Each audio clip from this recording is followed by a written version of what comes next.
নমস্কার বন্ধুরা, আজকে শেয়ার করব একদমই একটা স্পেশাল রেসিপি যেটা বাচ্চাদের স্কুলের টিফিন আর যারা ডায়েট চার্ট ফলো করেন তাদের জন্য একদম পারফেক্ট। শুধু যারা ডায়েট চার্ট ফলো করেন তারা একটু তেলের পরিমাণটা কম দেবেন। প্রথমে একটা প্যানের মধ্যে দিয়ে দিলাম সাদা তেল, গাজর আর বিম কড়াই। তারপর একটু লবণ দিয়ে ভেজে নেবার পর মটরশুঁটি, পেঁয়াজ, কাঁচা লঙ্কা দিয়ে নাড়াচাড়া করে নিতে হবে। এরপর দিলাম 1 কাপ পরিমাণ ওটস, লঙ্কার গুঁড়ো, হলুদ গুঁড়ো, সামান্য একটু গোলমরিচের গুঁড়ো, গরম মশলার গুঁড়ো আর জিরে গুঁড়ো। সমস্ত কিছু দেওয়ার পর ভালো করে নাড়াচাড়া করে নেব। তারপর দিয়ে দেবো 1 থেকে 1.5 বাটি পরিমাণ জল। দেওয়ার পর গ্যাসের ফ্লেমটা একদমই লোয়ে রেখে ধিমি আঁচে 2 থেকে 3 মিনিটের মতো ফুটিয়ে নিতে হবে।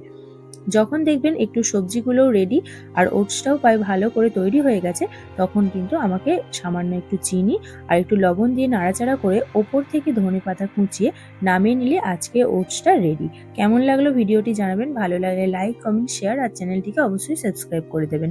আজকের মতো টাটা।